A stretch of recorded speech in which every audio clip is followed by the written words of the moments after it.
What's up, everybody? It's your girl, the Duchess from Divine Intervention, and we are here to talk about this Kim Porter book that everyone is up in arms about. Now, we know that there are a lot of things going on in the news right now about Sean Puff Diddy, Puff Daddy, P. Diddy, whatever you want to call him this week, right? He's going down.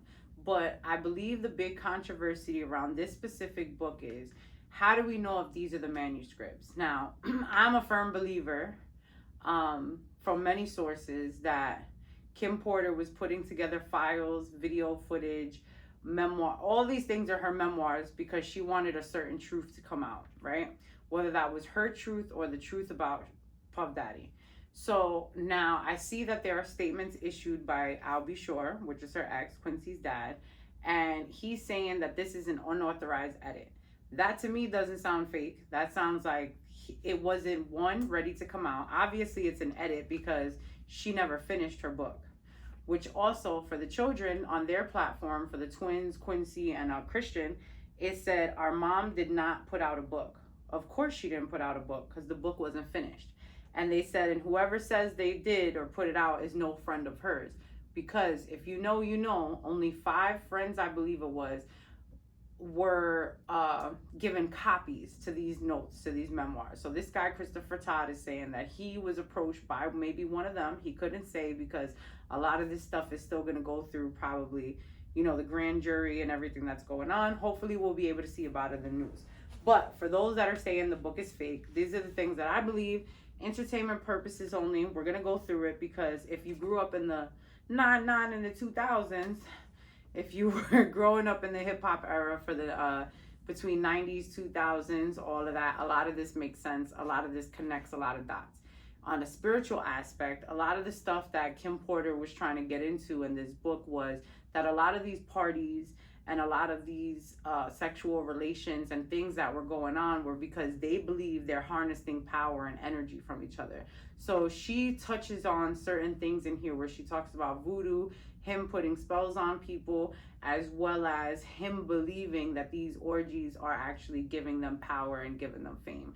And I think that that is the biggest part that people are forgetting about this. While we're all seeing, yeah, these parties were crazy, there was alcohol, oh my God, there was assault, and oh my God, there were all these drugs.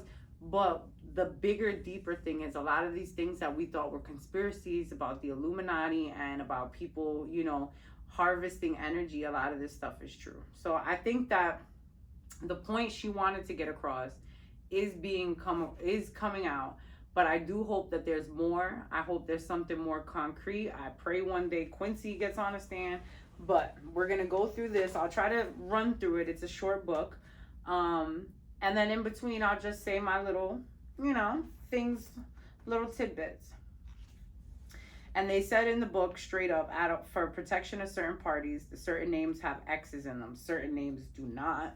And they just boldly put it out. But there are some X's in here, so due to their explosive nature, and at some point in the future, this information will be revealed to the public, which is why I was so adamant about reading this and coming out with it, because regardless of if we have all the info or not, we're going to get to hear a lot of this on TV. If it's anything like the Amber Heard and Johnny Depp case, we'll be able to, follow along. Regarding Kim's sudden deaths, all mysterious illnesses of Al B. Shore and Jamie Foxx evidence does exist. So they do talk about Jamie Foxx in this book, and we do know that there were some issues with Jamie Foxx in real life, which I thought was connected to that movie. What was it, Tyrone? Something with Tyrone. I thought that was the cause for whatever happened to him. Boom. So chapter 1, the introduction. Soon after high school, I started landing modeling jobs, and I couldn't believe it. It was happening so fast. I met my husband, the father of my oldest child, and one of my oldest friends in life, Al B. Shore. It was a whirlwind romance. I was only 19 when we married, and no, it didn't work out. Al is still one of my best friends to this day. Our son Quincy is such a talented and wonderful young man. At the time, I had no idea my relationship with Al was going to introduce me to the man that I would spend the better part of my adult life with, a man who I would love and cherish, but also eventually fear and hate. I don't want to put the cart before the horse, but I will say, although I knew what was going on, I turned a blind eye many times. Here I have to tell this truth. Unfortunately, because deep down, I knew everything that was happening, but I lied to myself a lot. He was so charming, a wolf in sheep's clothing, a devil, and I fell for it. This story must be told despite the fact that it will hurt my children. I cannot hide it any longer. Sean Combs must be stopped. I was born to Jake and Sarah Porter in the Peach State of Georgia. I graduated high school in 1988 and I knew I was going to be famous. One of my friends told me, you won't make it here in Georgia, and I knew if I wanted to be famous, I had to leave my hometown. I met Al when I was working in the industry. He was so dope and charming, and I had such a crush on him, and we were married before I knew it. Quincy was on the way, but I was young and I felt like it wasn't going to last. It was a little heated between us, but after we separated, we got past that quickly. He's just a super dope guy and an amazing father. Though we separated, we forever bonded through Quincy. Thank you, Al. I will always love you. When I met Sean, he was cool, but I didn't think much of him at the time. He was just another guy at the label. Uptown was huge. So now, a lot of people don't know, she was at Uptown before Diddy got to Uptown. When Uptown started, she was like the secretary. She was like one of the main ones that started there. So he, and the way it sounds here is he weaseled his way in the same way he did with Cassie and kind of like pushed himself on her. As a young single mom at the time and one of the hottest companies in the world, life couldn't get any better than it did. He was my boyfriend and he was getting bitter. He and Clive would hang out a lot, but I didn't think anything of it. I mean, that was his boss and he was doing things bigger than most men dare to dream. Then it happened. I mean, yeah, I was a little bit of a freak and I enjoyed myself with my partner, and toys are one thing, but I never imagined a man I was dating asked me to use a toy on him. The first time he was just wanting to experiment and try something new. I was grossed out and he kept begging. He said it was only this one time and he was curious. I was 20 at the time and I was like, what the hell? I hated it and he bled from it and there was poop on it. I left him alone after that. So now I think it's funny that she brings up Clive when she tells that story, because if you know, you know, people believe the same way he assaults other people and, you know, wanted to have that type of those type of victims. He was a victim to the people above him. So we believe he was getting assaulted by Clive Davis and everyone else. Again, it's just, you know, just rumors. Sean kept reaching out and I ignored his calls because after that, she wasn't really feeling him after that. So a few weeks later, we ran into each other. He came over and sat next to me. He flattered me and said, you look amazing. I said, thanks, Sean. I went to walk away and he pulled my arm. Look, what happened between us was weird, but I care about you. He paused and I tried to use this time to escape. Sorry, Sean, I gotta go. Please, I think I'm falling in love with you. So she knew his secret right there. She knew his secret. She was a little weirded off by it. And he was worried. He's like, damn, I could either share this lifestyle with her or she could potentially tell on me because now she knows. So then he hits her with the manipulation tactic and says he loves her. He continued, let's have dinner. Oh, she said my breath was taken away. Did he just say he loved me? It was so fast. So now the first time he's telling you he loves you is because he's trying to lure you back in. He continued, let's have dinner. I fell for it, and 2 days later, we went out for drinks at a lounge in Lower Manhattan. Sean was really coming up and pulling out all the stops to impress me. Back then, he was always a gentleman. He sat across from me, and I hated it. He sat across from me and told me, I hated it, and I'll never want to do it again. Just give me another chance. I decided to give him another chance. So a year and a half goes by, right? Now he's never making these requests in the bedroom for a year and a half. Things were going great, and we were living the dream I dreamt about. Sean and Clive were working on Bad Boy, and the first couple of artists he picked up were Craig Mack and a West Coast rapper called Notorious B1 or B.I., but it wasn't Notorious B.I.G. because these are the people who helped Chris develop. Now, Chris is Christopher Wallace. He was collaborating with the biggest names in hip-hop. Then he asked to do it again. It was insane. Sean said, baby, I can't stop thinking about it. What the hell are you talking about? I responded. Sean continued, I just can't stop thinking about that night. It was amazing. Can you blank me one more time, please? I became infuriated. Why don't you just go to Clive? So this is a perfect example of these were her suspicions all the time, and she kind of just blurted it out. This was the first time he slapped me. Before I could form words, he began to beg, I'm sorry. I was holding my cheek where he hit me and I ran off. That should have been it, but I guess I'm a glutton for punishment. He sent me flowers, expensive gifts, and then we even bumped into each other at an industry event. He tried to sit next to me and say, this is deja vu. Imagine me running into you here. Get away from me. He became serious and said, look, baby, I'm sorry. There's nothing you could ever say or do. Nothing. After an awkward silence, he finished, you know I love you. I love your son. He's my son. No, he ain't. That ain't hardly your son. I don't know how to fix this, but I'll do anything. I'm sorry. Shit. He could be so sweet, and here he goes with the love thing again. He was great with Quincy, and to be honest, despite everything I missed, as he stood to walk away, I heard myself say, just call me later. What the fuck is wrong with me? Sorry. So he continues to manipulate. Every time she tries to pull away, he pulls the I love your son thing. Sean arrived with flowers in hand and he wanted to see Quincy. He was so good with him. So him and Quincy have a little back and forth. He's the man I fell in love with, but I was thinking. So he's telling Quincy, like, I missed you. How are you? They send Quincy to bed. So then he looked at me and smiled. I was so mad at myself for melting. He said he had a babysitter. So the babysitter arrived and they left. So when they go outside, she says this is where she met Gene Deal, who is the one of Diddy's bodyguards, who you can find. He has his own channel, and I know he does a lot of interviews where he exposes a lot of things, and he has been exposing for a long time. So she said, I thought to myself, oh, when she came outside, a big man climbed out of the limo and opened the door. He had a sharp suit with a gun, with a bang tucked under.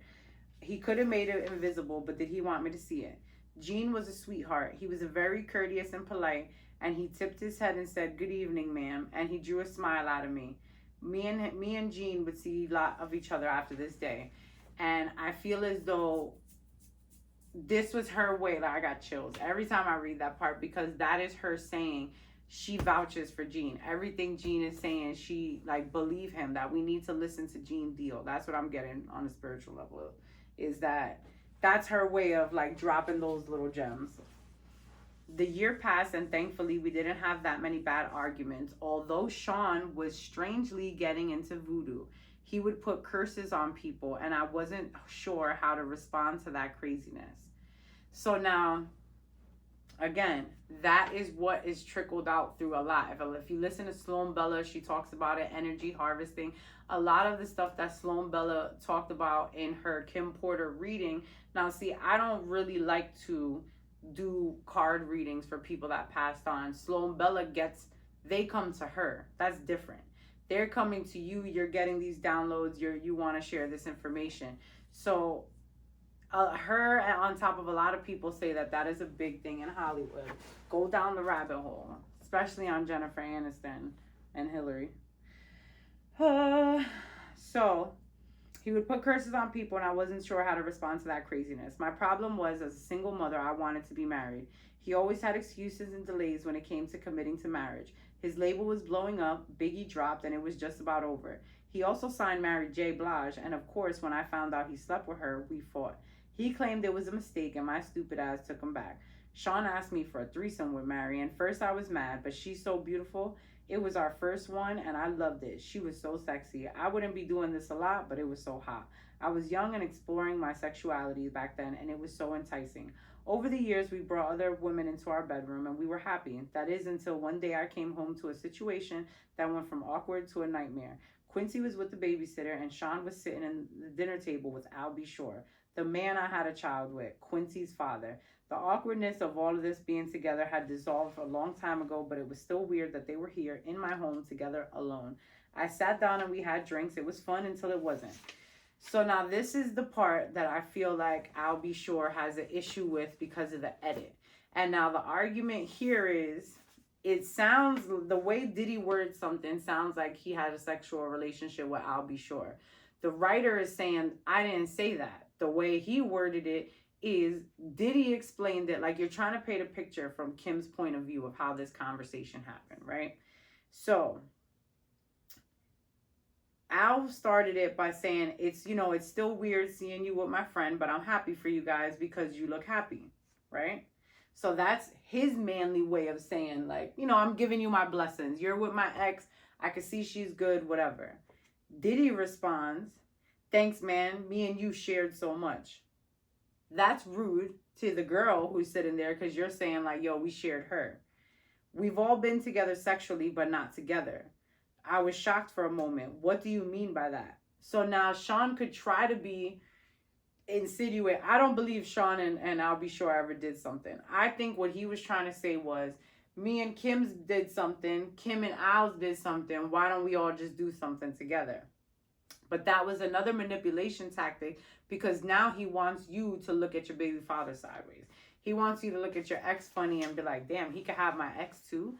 He never wants to be jealous or have to wonder if you're still looking at your ex. So he figures, if I hadn't, that's sick, man. What do you mean by that? Al shifted uncomfortably. You know how we sometimes invite people into our bed? I couldn't believe it. Hell no, Sean. This is my son's father. I asked, are you both sure? How could this affect Quincy? I imagined both of them with me, but I knew this would be awkward and there would be some bumping of stuff. But you know what happened? I couldn't imagine in my wildest dreams. Al, blank, blank, blank, blank. So it could be, it's 4 blanks. So it could be Al took his blank out. I couldn't believe it. I stood there in shock.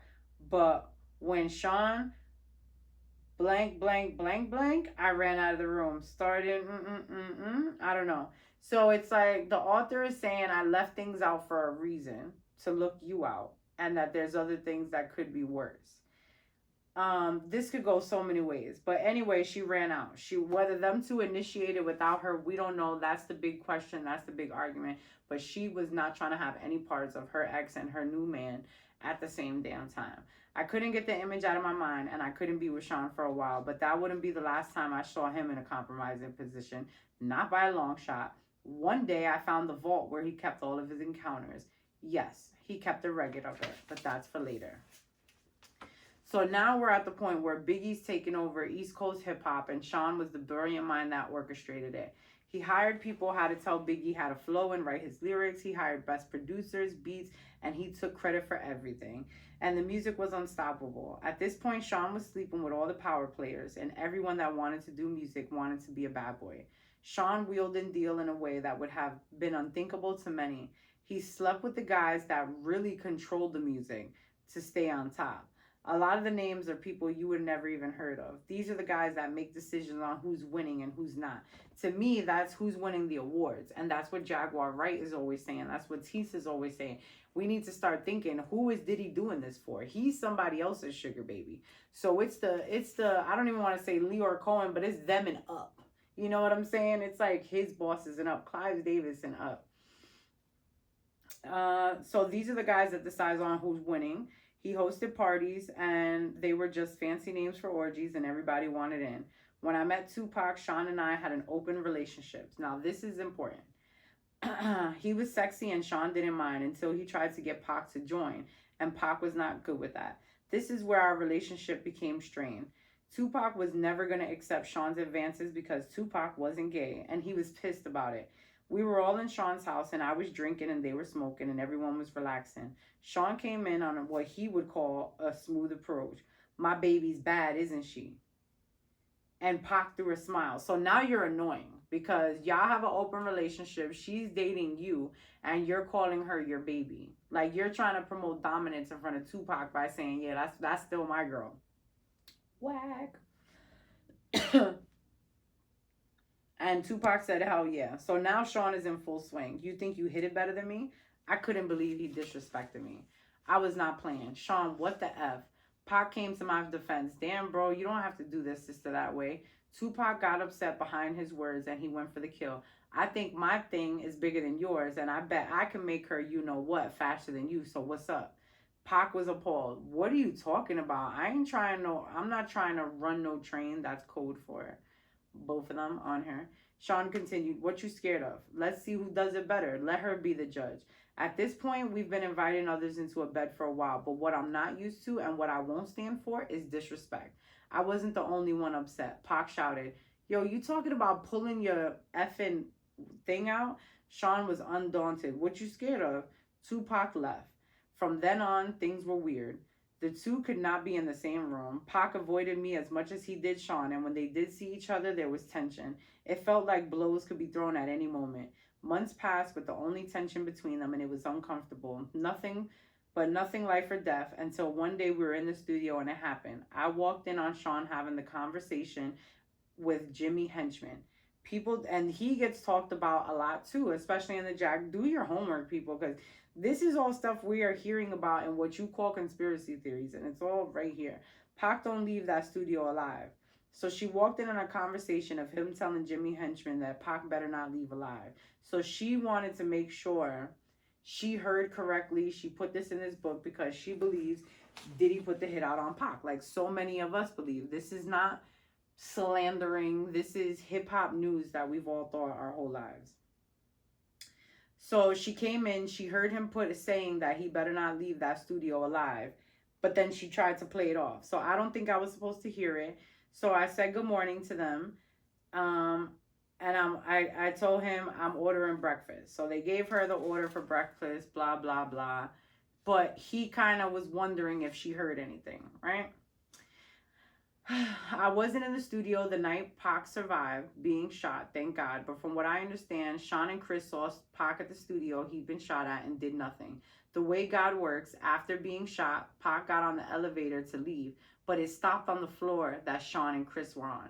When the doors opened, they saw him on the floor with bullets and they didn't call an ambulance. Even though they saw him lying in all that blood, that's all the evidence he needed. Of course, they assumed that they placed a hit.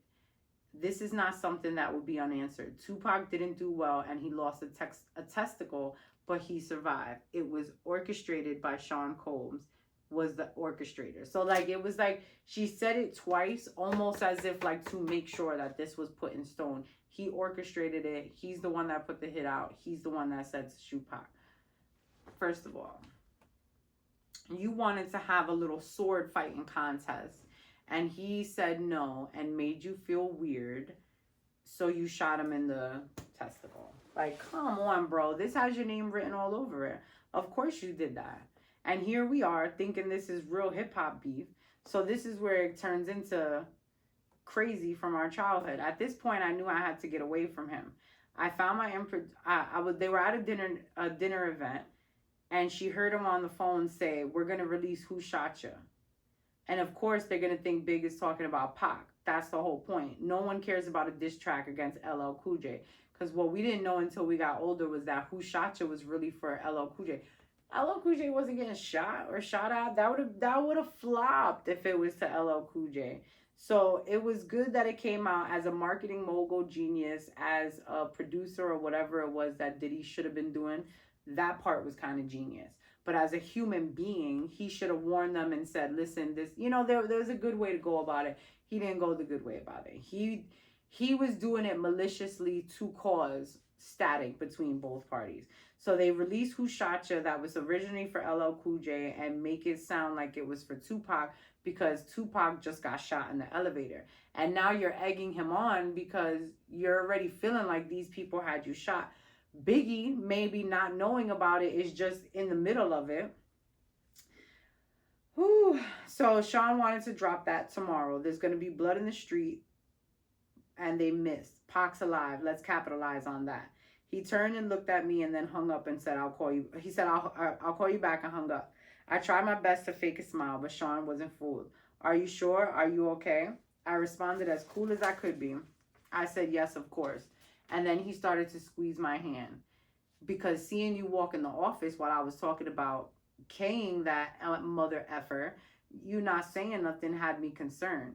His grip started to hurt. You're hurting me. So he knew she was walking in. He wanted her to hear it. And because she didn't mention anything, he's like, why you never mentioned that you heard me put that hit out? You pretended you didn't hear anything as a sign of loyalty, huh? Not something I should be concerned with? I had no choice but to give him the answer he wanted. I knew I was trapped. Of course, I'm loyal to you.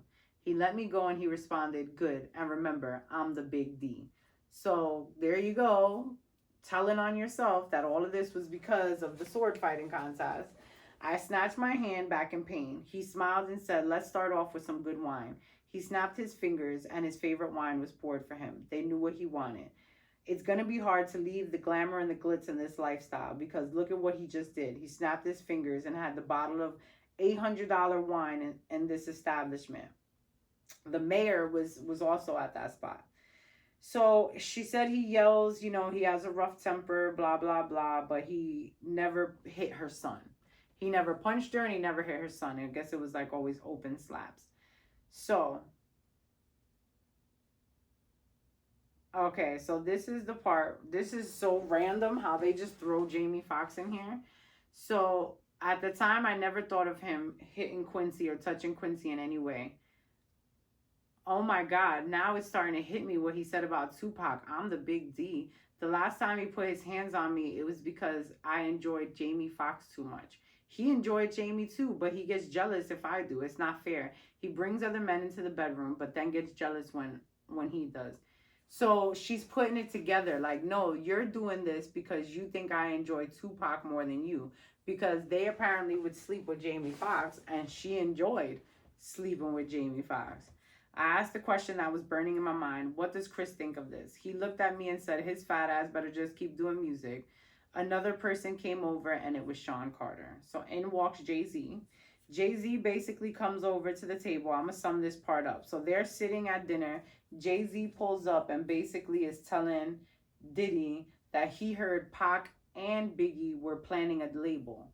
So I don't know if it was together, but the whole thing is now he hates Pac because Pac was sleeping with Kim and that whole incident that happened. Now he hates Biggie because Biggie is getting tired of him and his antics and wants to be a solo artist. So in comes Jay-Z like, yo, I heard, word on the playground is they're trying to leave you.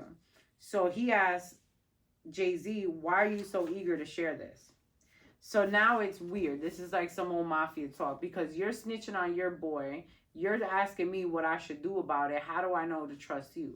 So Jay-Z basically says, I want his spot. I'm not trying to be under Biggie. I'm not trying to look like a Biggie's son and I'm here with Biggie. Like, no. He wanted to make a name for himself and he wanted that spot. He wanted Biggie's spot. So Sean respected it. He looked at it like, oh, that's ambition. So then she mentions in here, the Sean share a bed, but I was lucky I never got invited. Trying to insinuate that Diddy and Jay-Z have had encounters together. So then here it gets juicy. Because if you know anything about the hip hop game and you know who Quincy Jones is way bigger than P. Diddy. And at this time, his daughter Kadada was dating Tupac. So actress, model, and fashion designer Kadada Jones was Tupac Shakur's fiance and the daughter of Quincy Jones and Peggy Lipton. Being around other celebrities was a part of life, and meeting Kadada was just one of those events.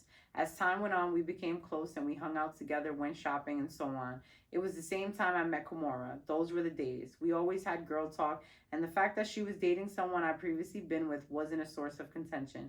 We don't get jealous about things like that. It was just girl stuff. I didn't become intimate with her because Kimora was too jealous for that.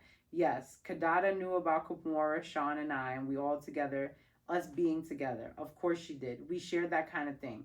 We were open and honest about each other about everything. A true friendship, except I couldn't be open about everything anymore because of Sean. I kind of like that she mentioned this little thing about Kimora because even though it could be TMI, as soon as Kimora tried to speak up for herself, as soon as she tried to speak up for herself, videos of her and Diddy came out, or pictures of her and Diddy, and it's like, oh, well, that's your best friend. What are you doing with your best friend's man? So this is Kim's way of saying, I knew about it. We all was into that. Kadada and Pac were the greatest couple. He was so cool and sexy, and she was beautiful and fun. Before all this tension and beef, we always hung out, and it was always good vibes. Then came that night, the awards show. So she's basically saying here that usually they get dressed together. The girls get their makeup and hair done together. And that time she noticed it was a little different because her man just got shot. And everybody's thinking, did he have something to do with it? So the day of the event, they all would see each other inside. And when she saw them, she came over to the table and we were all just kicking it. So with all the hits, we were just mentioning how Bad Boy is the Hall of Fame and how Sean was going to get all the awards. So Sean kept saying, Bad Boy's going to clean up from this table. It was Faith Evans, Biggie, everybody's there. So Kadada defended her man, she's like, yeah. She's like, Pac's music is going to get some love too. So Sean had a little attitude. So she's like, come on, Sean. I know y'all got your differences, but you got to admit, the man makes great music. So he has an attitude. He looks uncomfortable. He can't even compliment this man without looking annoyed. So she asked him straight up, "Hey, Sean, you know Tupac thinks you were involved with getting him bang bang. You two were close. You got to make it right." Sean starts going off. Why would he think that? How can you blame him? Obviously, he wasn't happy with that question. And then basically Puffy's thing is like, of course I could blame him. He had a good thing going on and he's the one that turned on me. How's he blaming me? Blah blah blah. So it's like his anger and rage shows, because instead of saying I would never do that, he's like, oh, he left me. So Kimura hears the drama and walks over and she's like, guys, the whole party knows what y'all talking about. Kadada, we know that you blaming Diddy. What is going on? So she got more upset because they were taking Diddy's side, saying, calm down, it's Diddy's big night, whatever, whatever. So he got upset, but this was Quincy Jones's daughter, and Sean was a monster in the streets, but he didn't want any of that Quincy Jones smoke. So Sean could not touch her. Biggie and Mary J defended the super producer that made them famous. They both started to stand and make their way to the table, but Sean told them everything was good. Kadada seemed to be on full rampage. You're not safe in these streets, Sean. You think you're untouchable. So Kimura kind of grabbed her and took her to the bathroom. Hurry up, girl. Let's go. Like, we're out of here. Let's go calm down. So while they go to the bathroom, Puffy goes and grabs the pitcher of soda. You know, if you're at a wedding or like, you know, say a dinner party, they just leave you the whole pitcher of soda on the table. Diddy grabs the pitcher, brings it over and starts peeing in it. So she hears that he is peeing in the ginger ale. So she said, oh my God, is he peeing in the pitcher? He smiled at me and brought it back to the table. He then returned the pitcher, and I knew he had a bad temper, but this was just disgusting. I would never eat or drink anything after an argument. Kadada and Kimura made their way back to the table, and Sean would make small talk and stare at them all night. What songs do you think they're giving me awards for? Like a sick person, he just kept going. As Kadada poured her drink, his bodyguard ran over there and stopped her from drinking, and everyone watched. Jean risked Sean's wrath. So she's basically saying, even though with all of that going on, Gene Veal couldn't watch that happen. He intercepted and was like, bro, that's gross. This is Quincy Jones's daughter. We're not doing that. I'm not going to let her drink that. Going back to Cali, chapter 9, we had a wild night. It was after one of Sean's infamous parties and everyone was there. We not only had threesomes, but we also swapped partners. Our life was crazy, but I got to do things with Sean I would never been able to do with a straight man. Sean cared about me, but it was becoming more and more obvious that he preferred men. I was beginning to think I was there more to cover his wild desires than he really wanted to be with me. He was like Caesar, every woman's man, every man's woman, but truthfully, I was actually okay with it at that stage. I woke up and left the bedroom where I was with Jada Pinkett, and Sean was coming out of the room with Blank and Will Smith. So I don't know who Blank is, but they make sure to change up the letters, like the amount of letters, so that you can't guess who it is. So yes, like they would have other people in their house. They weren't even all together. It was her and Jada Pinkett ended up staying in a whole different room, and he's over there with Will Smith and someone else. So basically, this whole thing right here is they're in the kitchen. Whoever this other person is from the West Coast, because she says, I don't really like Blank. And when he came over to the kitchen, she said, I'm ready to go. But before we started talking, Blank came in there in his birthday suit saying good morning. And when he closed the door, there was dried Blank stain all over his back. He pulled out a chair and sat down. And this is when Puffy basically started telling him, you got to pass, Daddy, but I can't protect everybody, especially if someone is no longer going to be on my label. It was apparent Blank was taken back by this. Sean, are you saying what I think you're saying? And he's saying, it's taxing on my resources to protect people. And if someone isn't 100%, I can't get them 100% protection. What's going on here? What does Sean want from me? This morning is turning out to be more than I expected. Meanwhile, Blank wanted to clarify. So let's be clear. If one of your artists that was leaving your label, it would be considered he makes another... Oh, if something happened to one of your artists that was leaving your label anyway, it would be out of your control. Is that what you're saying? Could they be talking about Biggie? So this person, it's hard to tell if they could be cool with Biggie and they're concerned, or is this the hitman? Because is this the person you slept with, you called them over, and then it says he opens a safe and gives this person money, and is basically saying, if something happens to him, I can't say nothing. I don't know about it. You think it was Suge Knight?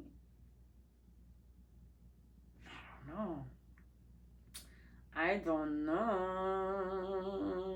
So now we got to the real reason why Blank was there. The world was about to lose Biggie. So she believes that that's when he put the hit out.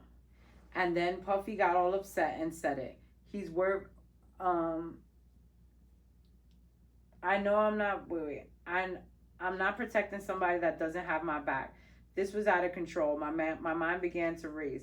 So I tried to use the financial route. Sean, he's bringing so much money. You put so much money into him. Are you going to throw all that away? And that's when Sean blurted out, he's worth more to me dead than he is alive.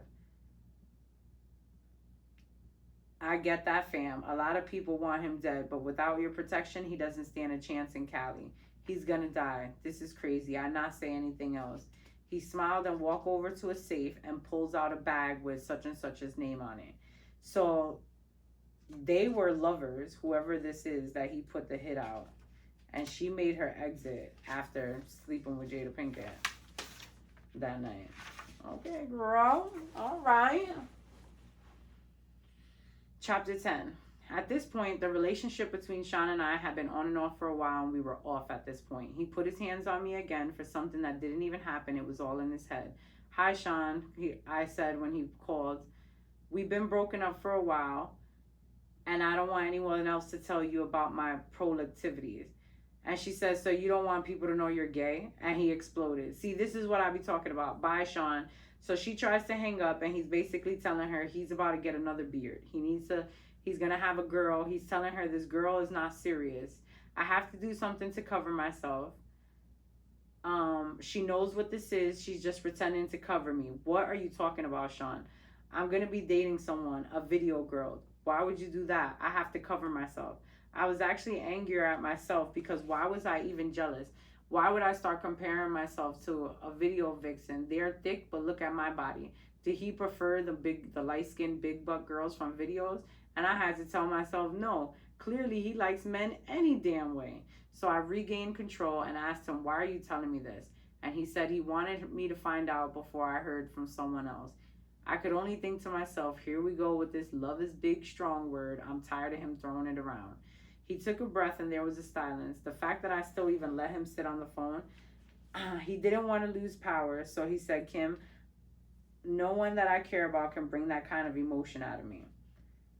Is that how you talk to, so she wanted to say, is that how you deal with people who, do the other stuff to you? Like guys, like keep that energy for the guys, whatever. Before he hung up, he tried to say, tell Quincy I miss him. Lord, Lord, Lord. Chapter 11. For a while, I was actually just happy to see Sean gone. I was getting older and the S parties were getting out of control. I never wanted Quincy to get older and find out about them and have rumors circulating. What will he think about me?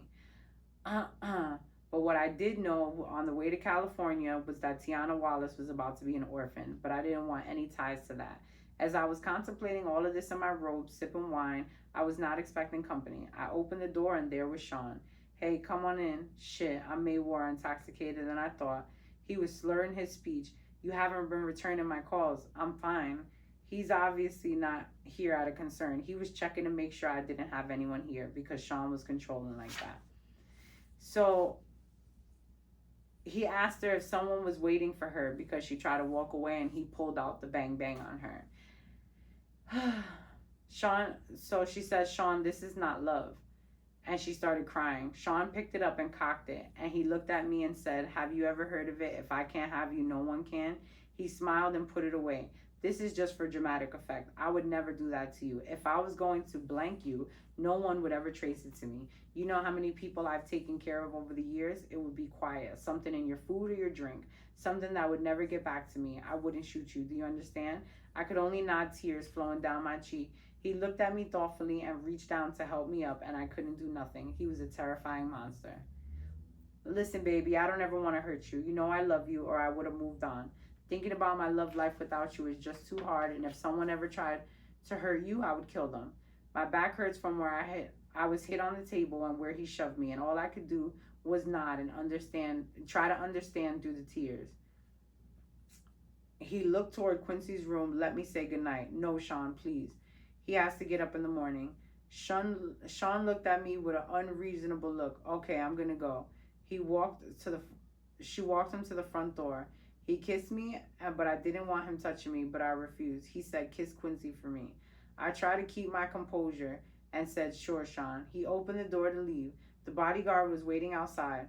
This was far worse than I realized. The next day, he sent flowers. He bought Quincy expensive toys. He didn't want me. He just wanted me to keep his secret, and now I knew I was trapped.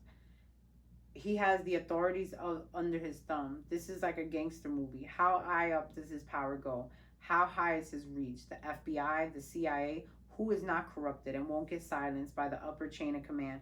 Can anyone help me and my child? He found his way back in and back to my bed. Whew. Chapter 12. The comedy that ensued behind the death of Biggie shook the East Coast. It rocked me as well. Sean could have stopped it, but he was complicit. He was a contributor. He knew what was going to happen, and he didn't stop it. That was his friend. But they weren't as close as he wanted the public to believe. As far as Sean was concerned, we were great to the public. We were just having on and off relationship like a normal couple, and I probably just looked like a money-hungry hoe from the outside. But the truth is, I got used to not having a choice. I recognized it for what it was today, and I realized I had Stockholm Syndrome. I was at his beck and call, and I become comfortable with it. Quincy had everything he could ever want, with the exception, of course, of a normal parental figure. That is why this chapter is so powerful. A mother's love is so real. One night, I was out with my boyfriend because we were on again, and we were joined by none other than Miss Wallace, which is Biggie's mother. Sean looked over and allowed her to approach the table and sit. Miss Wallace smoked and said, "Hi, Sean. Hi, Kim." I smiled the best I could. What a situation. For all intents purposes, she's sitting with her son's killer. So, hi, Miss Wallace. What can I do for you? The creepiest situation of my life. She looked at Sean and said, I know this isn't your problems, but things got hard. I was hoping you could send me some of that money Chris made with you. Sean shook his head. That's something I can't do. There's attorneys, accountants. So he immediately tried to brush her off when she was she wasn't going broke. She wanted the money that was owed to her from her son. He said, maybe I could help you out a little bit. So she just sighed. He went to reach into his wallet. I haven't even seen how much Chris got left. It's going on 2 years. How long is this gonna take? So as she pushed, he pushed. So she said, I don't understand what's so difficult. He worked for you. He made his money. Where is it? Sean shook his head. It's not like I could give you money. You're entitled to a certain amount, but honestly, he probably owed me money. And she said, you got rich off my son and now you're keeping his money. He said, I paid for publishing, publicity. In actuality, he owed me money. The anger in her face overshadowed her pain, and she called him. She said, you bastard. He said, look at the contract. I'm honestly trying to get him as much as possible. She said, you know good and damn well Chris didn't owe you a damn thing. He stared her straight in the eye and said he would have started making a profit after a few years. His money still his money until his album sales paid for studio time, music videos, publishing. And she cut him off and said, did you kill my son? He was stunned into silence. Did you? And he said, Miss Wallace. She would not be redirected. Answer the question. I was not used to seeing him defensive. No, of course not. She looked at him with spite of anger. I don't believe you, Sean. She said, I believe. Sean looked at her with sadness that I knew in my soul was fake. Today I knew he was able to muster the false sincerity. He was a sociopath. Back then I thought it was compassion, but with no more words, Miss Wallace stood up and left. Sean watched her exit with disbelief. Not knowing what to do, I placed my order. Dinner that night was long and silent. I feared for Miss Wallace's life. Sean is the most dangerous when he feels threatened. No, she could not physically threaten him, but this threat was very real. If she goes public with the accusations, Sean's image could be damaged. I have felt for myself for the extents he will go through in order to protect that image. We will be back with the rest of these chapters. I wanted to make sure I went through this with you guys. We have, let me see, 13, 8. Oh, so only 5 more chapters. Should we just run through it? Let's just run through it. Chapter 13. The fact of the matter, no, I'm kidding. The fact of the matter is, Sean was complete troll freak. He was absolutely the worst. But of all the things he did control, this might have been the most despicable ones. We were in the bad boy's office, sitting in a lounge area, enjoying a meal, and he was smoking one of those big cigars when Faith entered. Hey girl, what's up? Sean smiled and asked, what brings you out? She addressed him and said, listen, Sean, when you told me to hook up with Chris, which is Biggie, I understood you needed me to control him. I felt honored that you would choose me to monitor one of your most valuable assets. But honestly, I knew. So wait a minute. This sounds like Faith Evans is telling Puffy that the whole original plan was he sent her to mess with Biggie, to date Biggie, to be with Biggie, and to kind of like be a mole. But we always heard, that she did something with Tupac too. So what Kim is stating in this chapter 13, Have Some Faith, was she's finding out this was all a facade. She's finding out that he told Faith to sleep with Pac, to sleep with Biggie. Sorry, guys. Never been reading this much out loud in my life. Look, when you asked me to hook up with Chris, I understood you needed to control him. I felt honored that you would choose me to monitor one of your most valuable assets. Chris is sweet. Sean laughed and said, honestly, I knew you would be good. Make that big man feel love. I don't feel good about this, Sean. Sean got that look in his eye before he blows his top. Faith said, Sean, you know I'm as loyal as they come. Yeah. And then Sean left. But Sean, Chris and I had a child together. He let out a deep breath. I'm going to take care of you. You're not like Chris. You're loyal. Faith had a tear in her eye as she responded. He didn't have to die. This is getting very touchy. Did she know? Did she suspect? Was this her trying to find out if he intentionally did it? I wanted to ask, but of course there was no way of doing this. Don't get me wrong. Sean replied, don't get me wrong. I miss him. But he was leaving me anyway. So it's like anytime he has the chance to even try to play it off, he don't. He just admits how jealous and angry he was. Classic narcissist Sean. That's how I feel, Kimmy. It's all about him. I was sick for a moment, but his next sentence, I wanted to share all this wealth with him. He was my man. Faith couldn't hide the anger that flared her eyes because she knew she was talking to a damn liar. She was careful as she spoke. Sean, you have friends to share your things with. What was that supposed to mean? Chris had no one, only you. Sean lost it. That fat F and that other piece of S, I had you blank. You had her up, Pac? Sean glared, yes. So he basically told her, he's admitting that he told her to do that with Pac and do that with Biggie. So Faith started to cry. Look, I didn't hate him. I was hurt. I'll make sure you and CJ are taken care of. And Faith bounced on there. I didn't just say, if you're leaving and creating competition for him, why would he spend resources on you? But I knew that was never the case. I also knew he didn't have to send Chris to California. I wonder if he realized that he sentenced him to death or sent him to California for that to happen. He hugged me back with tears in his eyes. How the F am I the bad guy? I didn't do nothing but bust my ass and make everybody live comfortably. As I held him, I replied, no, baby. He took me right there on the couch. Like I said, Stockholm Syndrome. Chapter 14.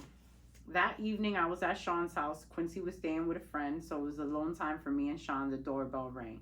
In comes J-Lo.